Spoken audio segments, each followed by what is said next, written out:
जय महादेव। जितने भी सनातनी हिंदू राष्ट्रवादी भाई बंधु हैं उनको दिल से मेरा नमस्कार। अखिलेश यादव नेता के घर पे सुबह सुबह ही 6 बजे 6 गाड़ियां इन्फोर्समेंट डायरेक्टरेट की पहुंचती है और रेड मारती है। रेड मारने के बाद 2 सपा नेता की गिरफ्तारी होती है, बताएंगे इस वीडियो में। और 31 करोड़ की 12 प्रॉपर्टी अटैच करने को लेकर के जो बड़ी खबर आ रही है वो बताएंगे आपको क्या क्या खुलासे हुए हैं। सबसे पहले बता दें कि जो बड़ी खबर है, अखिलेश यादव नेता, समाजवादी पार्टी के नेता, पूर्व विधायक विनय शंकर तिवारी को इन्फोर्समेंट डायरेक्टरेट ने सुबह सुबह ही गिरफ्तार कर लिया दोस्तों। और किस मामले में गिरफ्तार किया आप सुनकर के सिर पकड़ लेंगे। ऐसे लोग इस भारत देश की अर्थव्यवस्था खराब करने की कोशिश करते हैं, लेकिन जब आप बात करने जाएंगे तो ऐसे आपको पूरी गाथा सुनाएंगे जैसे कि कोई ये इंसान गरीब का मसीहा हो। लेकिन गरीब के पैसे को लूट करके राजमहल बनाने वाले ये लोग खुद को गरीबों का मसीहा मानते हैं। सुबह सुबह ही 6 गाड़ियां इन्फोर्समेंट डायरेक्टरेट की 6 बजे पहुंचती है और कार्रवाई शुरू कर दी जाती है। मैं आपको बता दूं, जब गिरफ्तार करके इन्फोर्समेंट डायरेक्टरेट समाजवादी पार्टी नेता विनय शंकर तिवारी को जब दबोच करके ले जाए जा रही थी पुलिस, तो घर में जितने भी महिलाएं थी वो सारे लोग चिल्लम चिल्ली करने लगे, धक्का मुक्की करने लगे, इन्फोर्समेंट डायरेक्टरेट के अधिकारियों के ऊपर हमला करने लगे। ये पश्चिम बंगाल में भी होता है। इन्फोर्समेंट डायरेक्टरेट के अधिकारी के ऊपर, उनके गाड़ी के ऊपर किस तरीके से हमला किया जाता है, शीशे फोड़ दिए जाते हैं, ये कोई बड़ी बात नहीं है। लेकिन मैं आपको बता दूं कि जो समाजवादी पार्टी का नेता विनय शंकर तिवारी है, जिसे लखनऊ से गिरफ्तार किया गया है, इस मामले में अभी तक अखिलेश यादव की एक भी टिप्पणी नहीं आई है। अखिलेश यादव नेता हैं, ये समाजवादी पार्टी के नेता हैं, पूर्व विधायक हैं विनय शंकर तिवारी। क्या इस पे एक भी टिप्पणी अखिलेश यादव को नहीं देनी चाहिए? सिर्फ और सिर्फ भाजपा शासित राज्यों में ही जब कार्रवाई होगी, जब कोई बड़ा खुलासा होगा, तभी ये लोग सीना पीटेंगे। अपने पार्टी के नेताओं पे अगर बुलडोजर चले और भ्रष्टाचार में वो सम्मिलित हों और गिरफ्तार हो जाए, तो मजाल है कि कोई भी विपक्ष का एक भी सवाल का जवाब देगा? कोई नहीं देगा। ऐसा लगता है कि कुछ हुआ ही नहीं है देश में, साइलेंट मोड में चले जाते हैं। आपको बता दूं कि ये जो समाजवादी पार्टी नेता है, अखिलेश यादव जो नेता है विनय शंकर तिवारी, ने बैंक ऑफ इंडिया के क्लस्टर से फर्जी तरीके से लोन लिया। कितना? 754 करोड़ रुपए। यानी समाजवादी पार्टी नेता विनय शंकर तिवारी के ऊपर आरोप है कि बैंक ऑफ इंडिया से, क्लस्टर से 754 करोड़ रुपए इन्होंने फर्जी तरीके से हड़प लिया। अब बताइए, देश की अर्थव्यवस्था खराब नहीं होगी? आप माल्या की बात करते हैं, आप नीरव मोदी की बात करते हैं, लेकिन आपके पार्टी में ही माल्या और नीरव मोदी जैसे लोग अगर रहेंगे तो इस भारत देश का उत्थान कैसे होगा? योगी जी ने ऐसे लोगों को सीधा करना शुरू कर दिया है। अब यह कार्रवाई कैसे हुई, पूरा विषय आप समझेंगे तो आपको समझ में आएगा। देखिए, बड़े बड़े विधायक, बड़े बड़े नेता करते क्या हैं कि ये लोग अपने नाम पे, अपने डॉक्यूमेंट्स पे कुछ भी स्कैम नहीं करते हैं। यहां तक इनके अकाउंट का सेविंग अकाउंट होता है जिसमें कि कुछ ही 1000 रुपए होंगे बचे हुए। ये लोग करते क्या हैं कि अपने पार्टी के या फिर अपने कोई पहुंचे रिश्तेदार के नाम पे एक कंपनी फंड कर लेते हैं, कंपनी खोल लेते हैं, और उस कंपनी के नाम पे फिर इल्लीगल काम शुरू हो जाता है। उस कंपनी में भले प्रोडक्ट ना हो, लेकिन करोड़ों करोड़ रुपए, हजारों करोड़ रुपए का ट्रांजैक्शन जरूर होता है।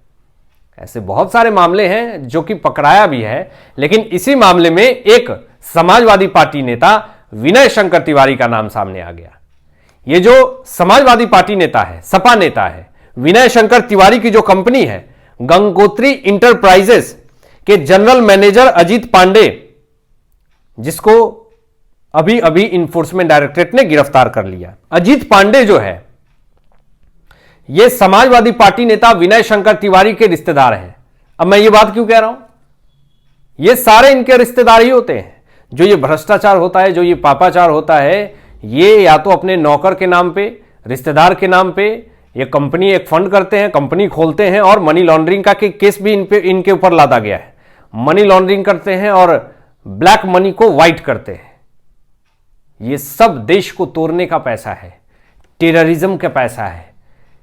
ये पैसे कहां से आए, किसके द्वारा दिए गए, ये फंड जो पार्टी में हो रही है वो पैसे किस रास्ते से आ रहे हैं, ये सब जांच का विषय है। ये तो पता चल गया जब बैंक ऑफ इंडिया ने एफआईआर दर्ज करी, मामला सीबीआई तक गया, फिर इन्फोर्समेंट डायरेक्टरेट एक्टिव हुई, तब जाकर के ये भेद खुला कि गंगोत्री इंटरप्राइजेस के तहत 754 करोड़ रुपए इलीगल तरीके से लिया गया और फिर उसके बाद पैसे दिए ही नहीं गए।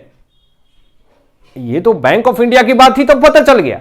अगर बैंक ऑफ इंडिया की बात नहीं होती, पैसे अगर इंटरनेशनल लेवल पे अगर आ रही होती तो सोचिए किसी को पता ही नहीं चलता।